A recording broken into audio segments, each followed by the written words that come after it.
Pues hola, hola, bienvenidos, bienvenidas, bien hallados, bien halladas. Estamos a las puertas del puente maravilloso de diciembre, que no es puente ni en nada, es un 2 días ahí feos, tontos en medio de la semana, una tontería muy grande, lo que nos espera la semana que viene, pero bueno, no vamos a saber ni en qué día vamos a estar, pero bueno. Pero mientras tanto, vamos a estar haciendo la radio hoy por primera vez desde que España jugó en un mundial, que fue... Claro, la semana pasada dejamos el programa en que era la previa de España, que luego jugaba España.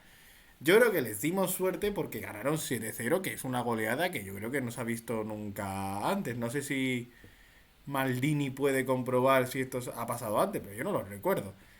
Así que le hemos dado suerte. Luego ya con Alemania no fueron tan bien las cosas. Al que sí que no le han ido bien las cosas ha sido a Pablo Motos. No sé si la semana pasada, no recuerdo si la semana pasada llegamos a comentar una campaña del Ministerio de Igualdad donde se exponen situaciones de presentadores de televisión, de aficionados de fútbol, en definitiva de hombres con actitudes machistas. Esa campaña no nombra a nadie realmente, pero sí da ciertas pistas de por dónde puede ir. Hay una que es muy clara, que es la del Chocas. Esa es la más evidente. Hay otra que es muy clara, que es la afición del Betis con Rubén Castro. Y hay un presentador de televisión, pues preguntando ciertas barbaridades machistas a una invitada. Hubo gente que dijo que eran otros presentadores, pero ya hubo uno que se entrometió y se señaló él solito, Pablo Motos. Hoy ha venido a divertirse al hormiguero el machismo. Porque, claro, él quiso demostrar que no era machista con unas actitudes que eran todavía peores, que es básicamente yo no he acosado de nadie y esto es porque a mí el Ministerio de Igualdad me está persiguiendo porque yo estoy en contra de la ley del solo sí es sí. Pero claro, bendita hemeroteca es Twitter, para esas cosas sí sirve, para otras pues no, pero para eso sí. Y Twitter ha sacado una cantidad de barbaridades machistas que dan entre repelús, vergüenza ajena, y son también un síntoma además de cómo ha sido España en estos 15 años, porque no hay que recordar, o sea, no hay que olvidar que Pablo Motos al fin y al cabo es contemporáneo a su época, hace 15 años que cuando empezó el hormiguero, 2007, em, todas estas actitudes estaban desgraciadamente normalizadas. Desgraciadamente, digo otra vez. Pero esto no lo convierte en justificable. Es decir, no tiene justificación que besar al culo de una invitada, que lanzara comentarios sexys a menores de edad,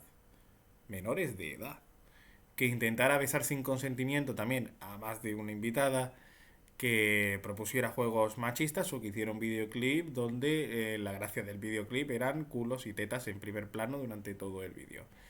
Son burradas que no le han costado nada. Nada, él sigue ahí. Él no ha desaparecido de la antena. En Estados Unidos funciona muy bien la cultura de la cancelación para estas cosas. En España tenemos a una presentadora que plagiaba libros y ahora simplemente lanza comentarios fachas en plena programa matinal. Tenemos a un presentador que se ha reunido con lo peor de la baja sociedad, como es ese coronel de la desinformación llamado Villarejo. Tenemos un hombre engominado cada noche que, bueno, habla por sí mismo. Tenemos tantos personajes a los que abochornarnos, a los que no les pasa nada, que no le haya pasado nada a Pablo Motos, tampoco es una sorpresa. Sí es una vergüenza, pero no es una sorpresa. Ahora en la penitencia de cada uno está si decide consumir ese programa o decide, en un ejercicio de interesante salud mental, dejar de hacerlo. Pero desgraciadamente parece que Pablo Motos va a seguir siendo Pablo Motos, con todo lo que se le ha criticado en estos 15 años. En fin, comienza Jaque Mate. Aquí comienza Jaque Mate. ¡Viva el vino! ¿Perdona? Pero estamos locos. ¡Se ha matado Paco! Va a haber un crimen ahí. Energía relajante, yo necesito mucho la energía relajante. Paso palabra. Con Carlos Javier Lillo. Estamos y estamos. Está Ángela León por ahí. Buenas, ¿qué tal? Y está Antonio de la Lama por ahí también. Hola, Antonio. Hola, hola. El rey de los fosfollesos está por aquí también. Hoy no está Carlos Javier Puerto, pero está. Enseguida le vamos a escuchar. Y también estamos esperando que desde Irlanda Romero se conecte en cualquier momento.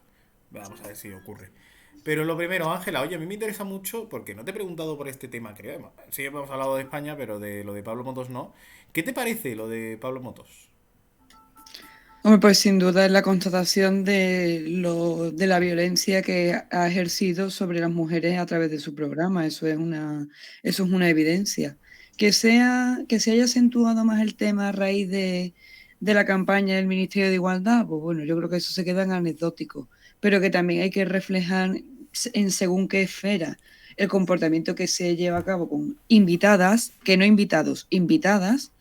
Pues a mí me parece importante, sea Pablo Moto, sea Broncano, sea Ana Rosa Quintana o sea el programa que sea en este caso.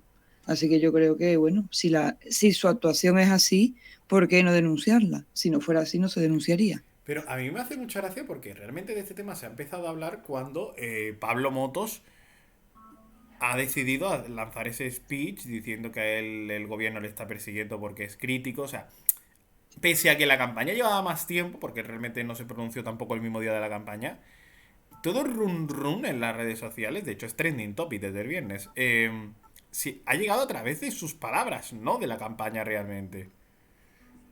Yo es que no entiendo hasta qué punto la campaña lo ha señalado y nos ha señalado él a sí mismo con sus actuaciones, que es que yo creo que ahí está la clave. No hay ninguna manía persecutoria por parte del Ministerio de Igualdad capitaneado por Irene Montero contra Pablo Motos, no.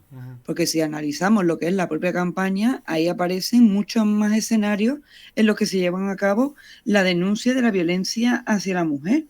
O sea que no está circunscrito al hormiguero.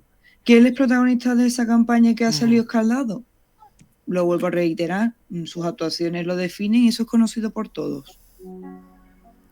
Pues la verdad que sí. Antonio, no sé tú qué opinas sobre Pablo Motos. Hombre, así sobre el hombre en general, bueno, que habrá que aceptar que existe. Y no, desde luego, respecto a la polémica, pues, a ver, claro, quiero decir, era obvio que en cierta manera, pues, al tener siempre ese tipo de actitudes, es normal que se sintiera un poco atacado por el anuncio e intenta responder, que al fin y al cabo sigue siendo una persona con, digamos, mucho poder mediático. Pero bueno, yo creo que tampoco tiene. De hecho, creo que incluso le ha venido bien al ministerio porque le ha dado publicidad al tema y ha hecho que todo el mundo hable de ello. Pero yo creo que tampoco tiene mucho más recorrido que eso. Pues es que es así, es que es lo de la campaña, la frase que dicen de si tú no eres, entonces ¿quién? Es Pablo Motos. Es por Pablo, o sea, es Pablo Motos. Es yo no soy, yo no soy, yo no soy, pero bueno, como que no. Como que no. Si mira lo que llevas haciendo 15 años. Que cada programa, cada día salen en redes sociales burradas peores que las anteriores. Es que Y eso ya. aparte que a mí me parece un personaje nefasto, la verdad, Sí. independientemente de sus actuaciones en clave machista de manera abierta y sin tapujos, me parece un personaje nefasto, porque, bueno, no me voy a enrollar mucho, pero yo recuerdo cuando fue Lola Índigo a su programa, que yo estaba, en fin, estupefacta, porque mientras que ella comentaba sus problemas con la alimentación, él le preguntó que cuál era su comida favorita. Hostia. No Bueno. sé si era su comida favorita o cuál le enloquecía. O una pregunta así como, te estoy diciendo que he tenido problemas con la alimentación y tú me haces una pregunta en esa dirección y de esa manera, ¿no? Es como cariño, tacto, cero. Pero es verdad que Es así. para que veas cómo es España, que yo, por ejemplo, hay programas de estos que se han expuesto, pues yo, por ejemplo, el día de Imanol Arias que le llevan a las mujeres para ver si les sube el pulso y demás, yo eso recuerdo haberlo visto en directo, el día de Ana Simón, bueno, se le estalla, creo que es un botón de la camisa y ponen la repetición para ver si se le ha visto algo. Em, son días que yo recuerdo haberlos visto en ese momento y en ese momento no se lió como ahora. Es decir, España lo normalizaba esos comportamientos. Y no son de hace tiempo, no son de hace tanto, ¿eh? Claro, ahí está el error, que se normaliza y no se cuestiona, porque se hace es tan repetitivo que tú dices, bueno, es normal que ocurra esto. No, cariño, no es normal. No es normal esa No, no. exposición, vamos, es que no sé si será exagerado, pero esa burla contra cuando reciben un personaje femenino es Mm. de manera abierta, no tiene nada que ver cuando recibe a Joaquín, cuando recibe a Lola Índigo. No tiene nada que ver. Sin duda. Bueno, Ángela, de feminismo a feminismo. ¿Hablamos del Mundial de Qatar? ¿Estás lista? ¿Are you ready? Sí, claro. Sí, claro, Pues esta, siempre. esta semana, para no parar nuestra fiesta con el Mundial de Qatar, vamos a hablar de los mundiales más polémicos. Porque este no ha sido tampoco el primero donde la tensión y donde la vergüenza ajena se ha propagado, sino que no es el primero, hay una larga lista antes, ¿no? Sí, eso está bastante claro. De hecho, la polémica se ha manifestado desde bueno, que tuviéramos el primer mundial en 1930 en Uruguay, se ha manifestado no solamente al estilo catarí, que es el que estamos viviendo ahora, sino también polémicas, perdón, estrictamente deportivas. Y bueno, y si empezamos, pues el primer precedente en este sentido, que para mí se puede comparar con el de Qatar, sin duda todo el mundo lo recordará, es el Mundial de Brasil 2014.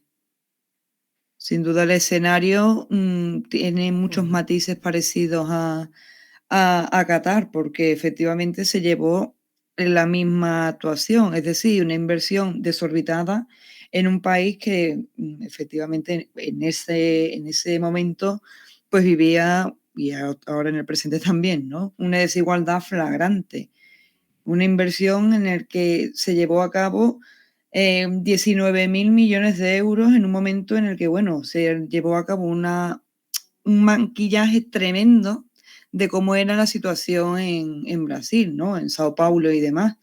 Y por supuesto, pues la repulsa social que también tuvo por parte del pueblo brasileño, que veía cómo estaban envueltos en una precariedad incentivada ya con un evento deportivo de este calibre. Vamos, la sensación era, bueno, el mundial para quién es. Ese era, digamos, el eslogan que más se repite, se repetía en las calles de Brasil. Así que lo de Qatar no es nuevo, pero es que si seguimos estirando, también hay muchas polémicas y en este sentido voy a hablar de lo estrictamente deportivo para recordar un poco que sigue siendo un evento deportivo, con sus implicaciones sociales, por supuesto, que eso me parece que es como que se olvida, ¿no? Bueno, todo el mundo recordará la famosa mano de Dios de Maradona contra Alemania en el Mundial del 86, que de hecho, vamos, él Sí. cuando marcó ese gol, pues Ujú. él reconoció que había sido un poquito de Dios y un poquito la cabeza de Maradona. Desde mi punto de vista, eso es una trampa como un camión. No sé vosotros qué pensáis, pero honestamente marcaban un gol con la mano, por mucho que se quiera bañar de la mano de Dios, cariño, eso es un gol ilegal que no tenía que haber subido al marcador. No sé qué pensaréis vosotros. Pasa que la historia lo ha recogido como lo Ya. ha recogido. También porque era Maradona. Pero bueno, también porque era Bueno, porque en Maradona. ese momento no se pitó, no vieron la mano y ya no se va a pitar a posteriori. O sea, ya a posteriori ya pues acepta la mano y ya está, como ocurrió tantas veces. Hombre, desde luego, si actualmente tenemos la tecnología del VAR y pasa lo que sigue pasando en aquella época en el 86, tampoco podemos pedir peras al olmo, pero que la historia lo ha recuperado como el gol de la historia y bueno, el gol de la historia probablemente sea el gol de la trampa. Eh, Sí. si, si avanzo un poco más, si me voy hasta 1994, pues tenemos a nuestro actual seleccionador siendo objeto de una agresión que quedó impune en unos cuartos de final. Vamos, la famosa imagen de Luis Enrique con la nariz prácticamente rota, eso es una imagen icónica, al igual que la mano de Dios, y otra imagen de la vergüenza, ¿no? En este caso una polémica deportiva.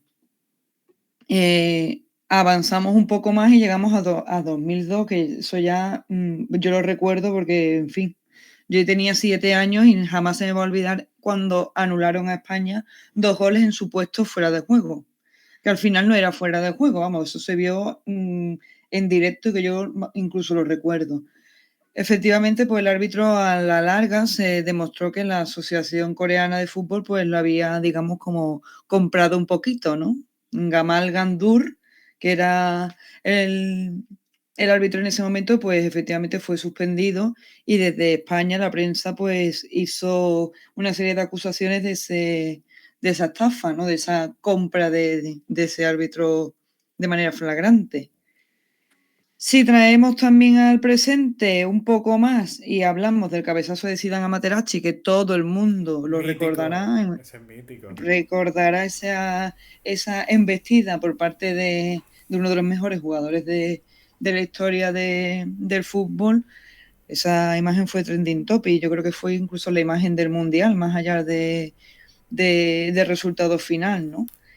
Y ya, esto ya nos trae, yo creo que a algunos se le pondrá incluso los pelos de punta, cuando Xabi Alonso en el Mundial donde fuimos campeones en 2010 contra Holanda, pues De Jong no tuvo otra cosa que hacer una patada de karateca que quedó sin sanción y que provocó pues la retirada de Xabi Alonso. Yo creo que eso es también otra imagen icónica, que por supuesto Qatar pues va arrasar con otras polémicas, ¿no? Pero si miramos un poco el panorama, lo que es el estrictamente deportivo, la polémica también ha estado en este sentido y también hay que recordarlo. Oye, Ángela, y hablando de mundiales polémicos, vamos a volver a después de este maravilloso repaso histórico, pero hay una polémica también, al margen de Qatar y su elección como sede, que es Irán. Los jugadores de Irán en los dos primeros partidos han protestado, por ejemplo, no cantando el himno, por las revueltas feministas, en apoyo a las revueltas feministas tras el asesinato de Mahsa Amini. Pero en el tercer partido, en el más quizás politizado de todo el encuentro por su carga simbólica, que es el de Estados Unidos contra Irán, que fue ayer, les amenazó el gobierno con que si no cantaban el himno, tendrían que ver cómo encarcelaban a toda su familia, según información de la CNN, y al final, claro, cantaron el himno porque, hombre, una cosa es la protesta, pero otra cosa es que amenacen con encarcelar a tu familia, que es algo bastante grave. No sé qué te parece esta polémica. Sin duda, como ya he dicho al principio, todos los eventos deportivos son también eventos políticos y no, efectivamente, como tú has dicho, ese Irán Estados Unidos era mucho más que un partido de fútbol. Con respecto a la actuación de los jugadores, pues absolutamente respetable, comprensible. Yo defiendo su postura, pero sí que es verdad que si se ejerce esa violencia tan radical y que efectivamente hay claros síntomas de que se pueda llevar a cabo de manera tal cual, pues yo entiendo que bueno, que el miedo al final es el instrumento de coacción que más actúa, ¿no? Que más obtiene beneficios en este sentido. Pero yo creo que este mundial, con esas manifestaciones, cuando Alemania se tapó también el rostro en el primer partido, yo creo que para muchos, aunque sean actos simbólicos que se quedan en un mero maquillaje, yo creo que también hay que mojarse y también dar esa imagen, esa reivindicación con esos gestos que sí, que son simbólicos, que no van a solucionar nada, pero que bueno, pero que ahí están también. Igual que las declaraciones bochornosas de Xavi hablando del régimen de Qatar, Sí, bueno, que claro. podríamos ahondar en ello, pero bueno, probablemente, y con lo que me enrollo yo, estaría aquí hasta las 1 de la tarde. Pero vamos, que esas manifestaciones también hay que sacarlas a la luz y darles también voz, tanto a las de Xavi como a las de la selección iraní. Sí, sin duda, la verdad. Es una vergüenza. Y además, el otro día casi se llevan detenido a un periodista argentino por informar en directo desde las calles de Doha. Es toda una vergüenza. Hoy juega Argentina, por cierto. Hoy no sé a qué hora exactamente. No sé si Antonio lo sabe. ¿A qué hora es Argentina hoy? Antonio, ¿tú sabes a qué hora es? Yo Es a las Pues 8, a las 8. sí. Un Bueno, partidazo, por cierto. un partidazo el de Argentina. Y mañana es España, también a las 8 de la tarde, contra Japón, que se juega el pase a octavos. Muy mal se le tendría que dar para no clasificarse a octavos. O sea, eso está ya casi hecho. Muy mal se tendría que dar. Y no creo que se vaya a dar tan mal, pero bueno. pues estaremos pendientes del Mundial, a ver si nos da alguna alegría, ya que por el lado político no nos la da, pues a ver si por el lado emotivo sí. Gracias, Ángela. Antonio, A ti. pasa al estrado. Antonio pasa ¿Qué al pasa? estrado. ¿Cómo Pasa al estamos? estrado. Vamos a ver, Antonio. Tú antes de empezar me has prometido un tema y me he quedado con las ganas de conocerlo. Así que yo ya no puedo esperar más. Tenemos que hacerlo ahora. ¿Por qué me vas a hablar hoy de las batallas de la historia? Hoy vamos a hablar de batallas. Y lo vamos a Bueno, pues enfocar estamos por... hablando, hemos hablado sobre mundiales polémicos y para evitar Sí. que los conflictos lleguen más a más, pues os traigo algo un poquito más relajadito para echar aquí una risa. Como Pues, tú decías, las batallas más ridículas de la historia. Y bueno, ya que estamos con el mundial, esta tarde otro partido que también se juega es Australia, que se juega sí, su clasificación para octavos ante Dinamarca. sí. Lo tiene fácil, le vale un empate, pero es cierto que han tenido derrotas mucho más amargas. Y es que nos vamos a los años después de la Primera Guerra Mundial, final de los años 20, principio de los 30, cuando ocurrió la famosa Gran Guerra de los Emus. Ni Bueno, idea. los emus, no sé si te suenan, Carlos, son No. esta especie como de pájaros, bueno, parecidos a las avestruces, así más pequeñitos, que son pues típicos de Australia, Ujú, viven allí donde existe esta especie. ujú. Pues ¿Qué no lo ocurrió? conocía. Bueno, básicamente un avestruz más pequeñito. Estamos en los final de los años 20, principio de los 30, después de la Primera Guerra Mundial. Muchos veteranos de esta guerra que habían participado por Australia se mudan a la zona más occidental, a las regiones occidentales, a vivir allí, que eran zonas más o menos deshabitadas, muy agrícolas, muy pequeñitas y tal.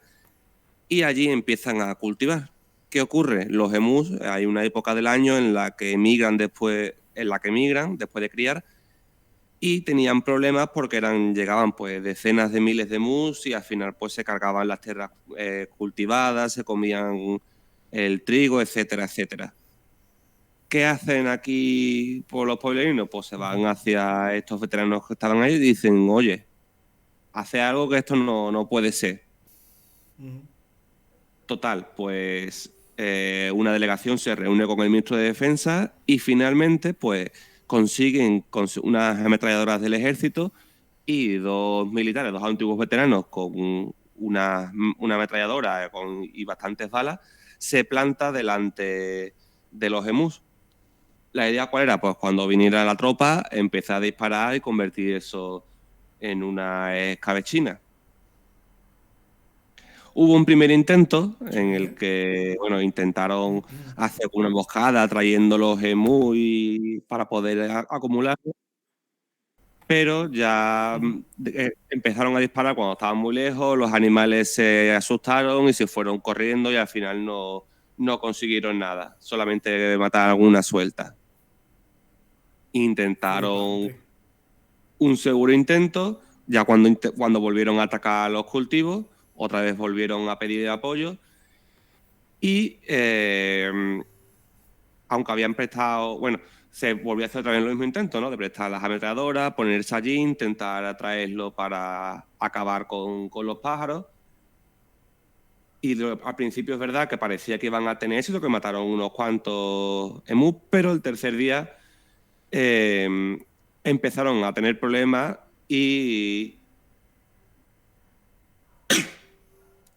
Uy. y de repente pues no fueron capaces de acabar con esos emus y de hecho la mayoría fueron capaces aún así o sea, estuvieron varios días detrás de los emus, pero no fueron capaces de acabar con ellos, siguieron cargándose los cultivos y al final la consecuencia del ejército de Australia fue retirarse con la mayoría de los emus todavía vivos y se dio por ganada esa guerra por estos animales, por estas aves tan particulares. Ay, ganaron los emus, qué maravilla. Ganaron los emus por la incapacidad de los australianos de matarlos. Espero que contra Dinamarca sean capaces de algo, porque, hijo, La puntería es muy Esto, importante. esto es la felicidad para el Pac-Man. Está el Pac-Man ahora mismo aplaudiendo con la oreja. Y bueno, seguimos con anglosajones, dos equipos que ya están clasificados, Estados Unidos e Inglaterra, han tenido su roncilla, todos sabemos. Bueno, para empezar, la Sí, guerra de independencia de Estados Unidos, pero la que no es tan conocida es la guerra del cerdo. ¿Cómo? Y esto, sí, sí, al final del siglo XIX, en el 1859, es un territorio muy particular en la zona noroeste de Estados Unidos, Sí. en lo que, bueno, cerca de Vancouver, del lado canadiense, y de Seattle, de Estados Unidos. Hay allí unas islas, las islas de San Juan, justo en la frontera, y que, bueno, que durante muchísimos años, pues, digamos que no estaba muy clara dónde estaba la frontera, de qué isla era americana, qué isla era británica. En ese momento, Canadá todavía... Estamos en ese periodo en el que Estados Unidos es independiente, pero Canadá sigue siendo parte de Reino Unido. Y bueno, estaban ahí, había esas dudas de quién era esa isla, y todo pues se fue al garete un día que un granjero americano que estaba allí en una isla supuestamente americana se encontró a un cerdo pues por su jardín comiéndose sus verduras, y pues bueno, su reacción a ello fue pegarle un tiro al cerdo y cargárselo. Pues perfecto. ¿Qué mejor? ¿Qué ocurrió? ¿Qué ocurrió? Pues que ese cerdo era propiedad de un granjero irlandés que vivía también en la misma isla supuestamente británica. Y que también tenía una granja en ese lugar. ¿Qué ocurrió? Pues que cuando se enteró de que le habían matado al cerdo, se enfadó y empezó, bueno, aquí esto que ha pasado. Y de hecho, bueno, empezó a pedir indemnizaciones, digamos, por el cerdo, y pidió ayuda a los soldados británicos que había por la zona para que le ayudaran a que le dieran su indemnización porque le habían matado al cerdo. También aquí el Reino Unido, bueno, tenía ciertos intereses también para evitar que los americanos se pegaran demasiado y empezaran como a ocupar las islas, evitar la colonización de esa zona. Y fueron para allá. ¿Qué hizo el granjero americano? Pues llamar a soldados americanos también de la zona para que le defendieran y evitaran que se quedaran con la isla los ingleses. Y ¡Ole! aquí empezó una pequeña batallita, así un amago de guerra por culpa de ese cerdo. Pero bueno, que al final, por suerte, en ese momento, ya antes de que bueno, cuando ya se empezaron a haber tensiones, no llegó a haber ni un disparo. Al final tuvo que haber un arbitraje internacional en el que, por cierto, participó Alemania como árbitro para evitar que eso llegase más, el Kaiser Guillermo. Desde luego, por poco Surrealista. más te matan por un cerdo. Síntoma de este planeta tan loco.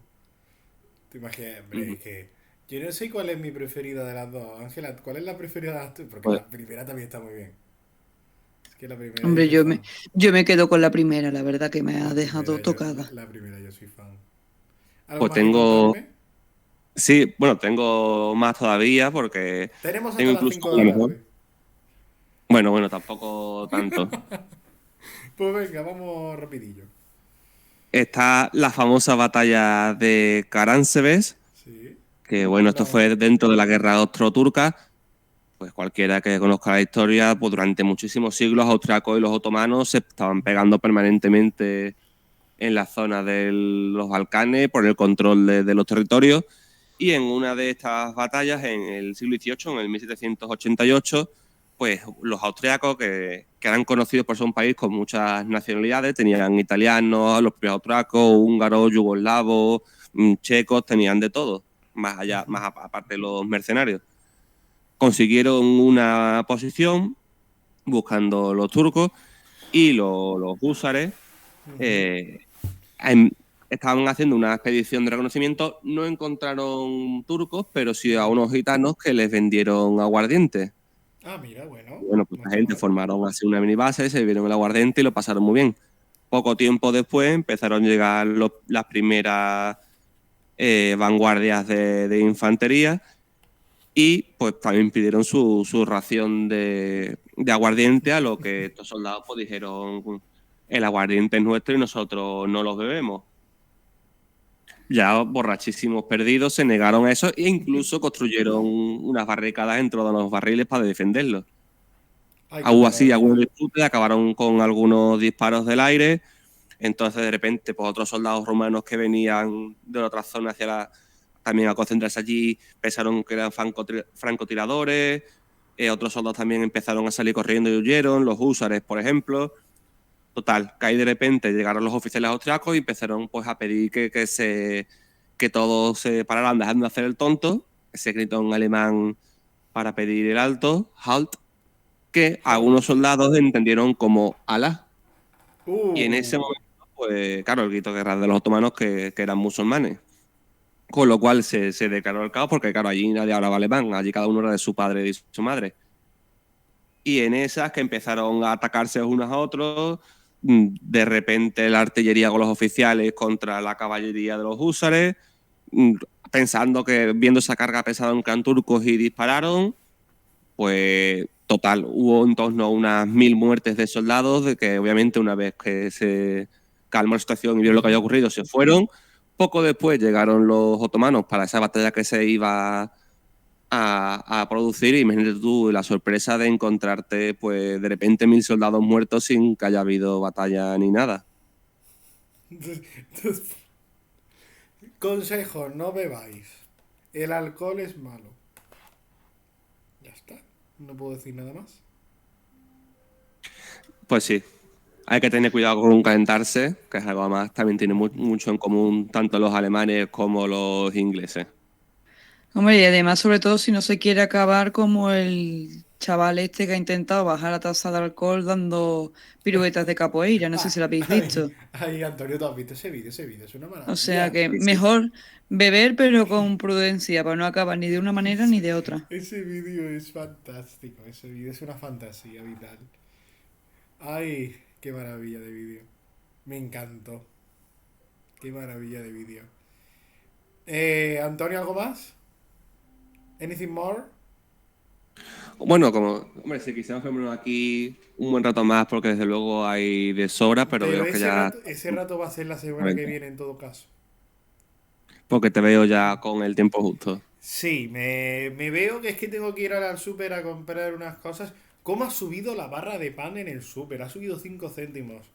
Madre mía, yo ya no voy a ir más al supermercado. No comáis pan, que engorda además. O sea que no vayáis al súper. Así está todo. Es que está todo muy caro, ¿eh? Es que Brutal. está todo cada día está peor. Mira que está moderando su subida el IPC, pero nada. Está todo peor. Oye, me ha gustado mucho el temita este de Antonio. Y me da pie para que os pregunte algo. Nos metemos en momento, vamos a las elecciones, ¿vale? Nos metemos en momento campaña electoral. Em, Tengo una pregunta que haceros. Es importante. ¿Os Venga, dispara. gustaría? Bueno, no sé si os gustaría, lo vamos a hacer realmente, pero bueno. Vamos a tener un animal como mascota, logo, símbolo, emblema. Igual que en Estados Unidos los partidos tienen animales como mascotas, o sea, como mascotas, más como logos, como imagen.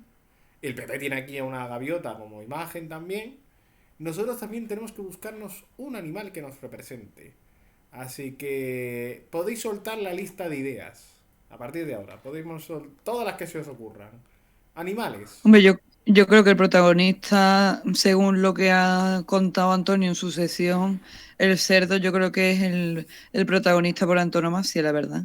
Qué bonito. Cara de Pablo Me Motos parece. para nuestro cartel entonces. Antonio. Todo muy hispano. Antonio.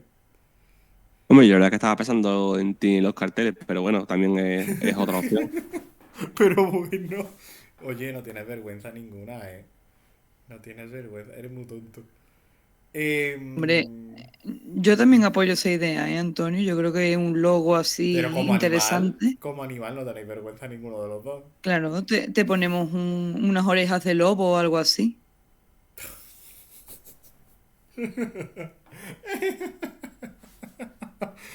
Ay, seguro que con eso ganamos, ¿eh? Yo creo que el Pac-Man no ganan porque no han probado a hacerlo. Yo creo que es por eso. Marketing político. Claro, marketing político. Ya les queda un poquito de dignidad a esa pobre gente. poquito. La justa para pasar el día. Un poquito nada más. Bueno, me lo voy a pensar. Yo había pensado en el pollo, porque ya que está tan caro, porque está caro, está carísimo el pollo. em, Tenerlo como símbolo. A ver si a lo mejor así baja el precio, porque cada vez que voy a comprar, vamos, vuelvo. Mi cartera vuelve llorando la cartera, pero bueno. Em, no sé, lo vamos a meditar, le vamos a dar una vueltecita. Lo que no le tenemos que dar ninguna vueltecita es a la sección de Carlos. Hoy vamos a hablar sobre cultura y nos la vamos a llevar por el Mundial de Qatar, que es muy interesante, que dan para mucho. Es que el Mundial da para mucho, es que es una maravilla. Así que, Antonio, cuando mande usted como DJ, si es que manda, podremos escuchar a nuestro amigo y sin embargo compañero Carlos Javier Puerto. Muy buenas a todos, otra semanita más. Hola, Estoy muy contento nosotros porque también. ha empezado ya el Mundial. Es una cita importante donde, bueno, todas las familias se juntan para ver a la selección. Ujú. Y hemos aprovechado para meter un poco el tema de la cultura eh, y hablaros un poco de que la cultura futbolística o balompédica pues surgió en el 19, se expandió mundialmente a partir de esa influencia británica con la globalización, principalmente en Occidente, y convirtió al fútbol en ese deporte rey por su atractivo, su facilidad de ser practicado y generó muchos aficionados y muchos simpatizantes, ¿no? O hinchas capaces de invertir económicamente en presenciar partidos o adquirir sus productos favoritos de su equipo. Este deporte es capaz de movilizar Ujú. multitudes, como ya vemos que ahora están ahora en Qatar, en medio de un desierto. Con lo que quiero decir que hay hinchadas que entonan Sí. cánticos, que organizan pues torneos internacionales como el de Qatar y que se enfrentan al mismo tiempo y que unen todo tipo de culturas. Actualmente, 9 países futbolizados que presentan un mayor desarrollo con gran interés, con inserción, con difusión, con práctica, con mucha inversión, porque al final este Y la pasta. deporte, cualquiera que busquen rentabilidad, necesita mucha inversión y al final hay una identidad nacional, ¿no? Que corresponde a esas potencias mundiales históricas donde hay eh, por ahora lo que predomina es la categoría masculina, aunque también hay categoría femenina y destacando, por ejemplo, Alemania, Inglaterra, Países Bajos, ¿no? España, Francia o Italia, Ujú. así como Argentina, Brasil Argentina. o Uruguay y América del Sur. Y cuentan generalmente pues con los principales jugadores, entrenadores, árbitros, clubes, ligas o selecciones. Y en estos campeonatos son campeonas del mundo absoluto. Y la cultura, por ejemplo, germánica aplica tradicionalmente un estilo de juego más ofensivo como sistema de fútbol total. La latina, uno asociado más al defensivo, Ujú. como el catenaccio, y la sudamericana, pues uno más individual, improvisado, como el famoso juego bonito, ¿no? Hay regiones donde disminuyó su popularidad como en Europa Central durante el siglo XX y es también un motivo de pasión y disputa que han llegado a ocasionar pues, conflictos a veces como la guerra del fútbol entre El Salvador y Honduras que estalló tras un encuentro en el 69 y en Sudamérica sobre todo el fenómeno de la violencia pues es común, ¿no? Causando muertes de simpatizantes o integrantes en los encuentros. Argentina es uno de los países más afectados con un récord de más de 300 Ujú. víctimas. Y a pesar de que existen versiones de este deporte en la época de la grandes dinastías, también China, fueron los ingleses, como digo, los que dieron ese primer empujón. Cuando en el 1863 más o menos fundaron la Asociación Inglesa del Fútbol, a principios del 20 la fama comenzó a tomar forma en ese resto de Europa y América, por lo que por medio los marinos ingleses en esta época pues comenzaron a fundarse la mayoría de los clubes más importantes, creados con la intención del fútbol, prácticamente. Las prácticas deportivas que hoy en día ya se conocen como polideportivos, ¿no? Efectivamente. Hablaros un poco de que el fútbol y cómo en sus inicios la práctica de este deporte estaba apenas limitada a los hombres de mediana edad, pero el enorme desarrollo de la cultura llevó al fútbol no solo a las mujeres, sino que incluso también hay fútbol para ciegos, hay campeonatos juveniles hasta de veteranos, y nadie hubiese pensado que hace más de 50 años que una dama, un discapacitado o una persona mayor de 50 sea capaz de patear un balón con cierta calidad. Y solamente el último detalle, eso, que el fútbol femenino puede ser el que más complicaciones sociales sobrelleve a la hora de su desarrollo, por sus características como la agresividad, los movimientos poco femeninos, pero se solía decir que era un deporte de hombres, pero ya se ha incluido a las mujeres. Y poco más, espero que disfrutéis de la semana y del resto de la sección. Igualmente. Pues gracias, Carlos, hijo, por la sección de culto. Hombre, hay que decir que eso de que nadie se esperaba que una dama pudiera jugar al fútbol, hombre. Bueno. Vamos, yo lo he jugado, o sea Por eso que no digo que, es, a ver, que, no hay hombre. que, en fin. En Bueno, fin, en fin. no está hablando por él, sino por la consideración social, entiendo yo. Ya. Bueno. Que además hay Huelva es pionera en el mundo del fútbol, ¿no, Antonio? El Recreativo de Huelva. Claro. El Retinto Fútbol Club. Ve, para que veas que estoy impuesto un poquito de historia. Y bueno, pues ya nos queda ir diciéndole adiós a la vida. Ángela, ¿cómo te preparas para el partido de mañana de España, ya que estamos con el fútbol?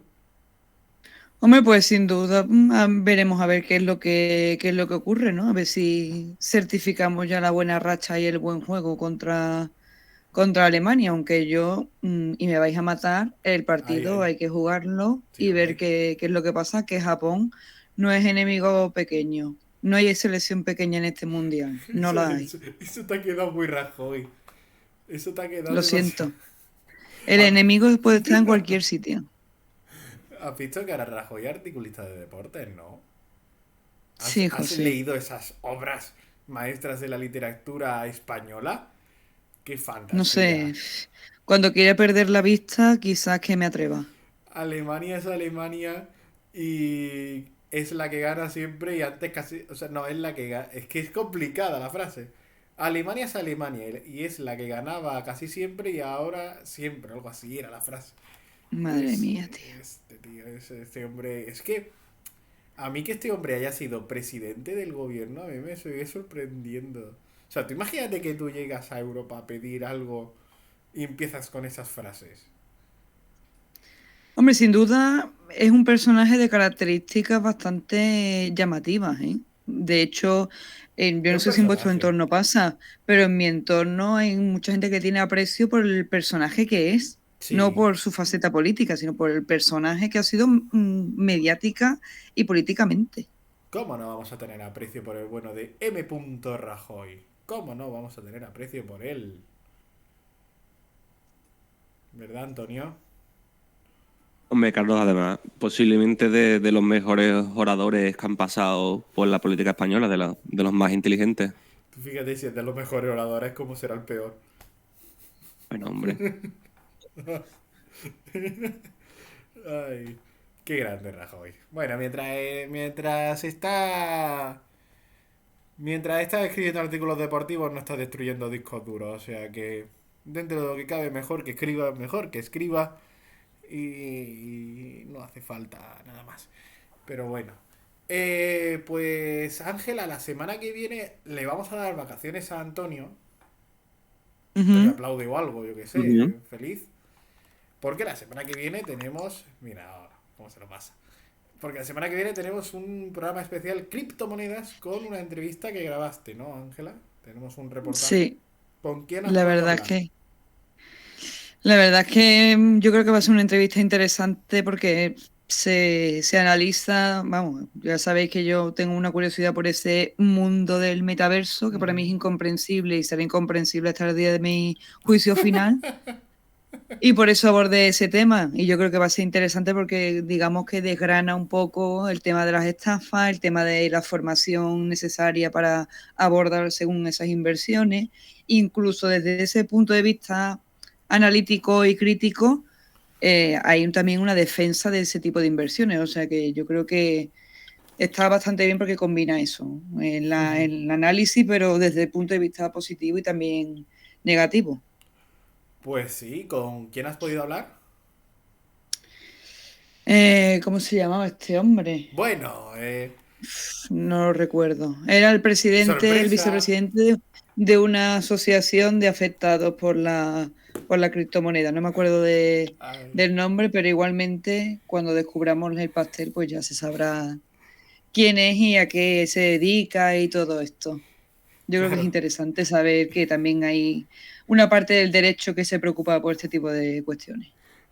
claro, es que tampoco eres Mick Jagger, hombre. Tampoco esperes que nos acordemos del nombre exacto, pero bueno, vicepresidente de una asociación de afectados por las criptomonedas en España. Es mejor así para el oyente porque es como modo sorpresa. No se lo espera, ¿De o qué te sea. ríes tú? ¿Tú que tienes una memoria faraónica o qué? Está feo meterse con el nombre de Carlos. No sé, pregunto. Bueno, ya. Pues eso va a ser la semana que viene el programa. Es- Especial criptomonedas con Ángela, que es un tema, la verdad, bastante interesante y bastante de actualidad, porque con esta caída de FTX han caído varias empresas y demás, así que... Y aquí en España se ha alertado sobre la situación de las criptomonedas, sobre las inversiones de criptomonedas que realmente no tienen nada, ningún respaldo detrás, o sea... Tú puedes o hacerte millonario o perder todo lo que has apostado. O sea, no Hombre, hay Como todo. nada. estás Sí, envuelto en el vacío. es un gran vacío, así que es el próximo miércoles, pues vamos a hablar sobre este tema que yo creo que es bastante interesante y que del que tenemos Correcto. que tratar con Ángela León. Así que eso será el miércoles que viene. Antonio, te damos vacaciones. Ya en 2 semanas ya tienes que volver a trabajar. Ya tampoco van a ser tan largas las vacaciones. No le parece bien, pero bueno. Muy bien. Pues nada, nos vamos, mi gente. Adiós, Ángela, gracias por estar por ahí. Que Dios te bendiga, Carlos. Amén, amén, hermana, igualmente. Y Antonio de la Lama, hasta luego. Adiós. Que Pablo Motos os bendiga a todos. Hasta la semana que viene. Gracias por estar ahí. Chau, chau.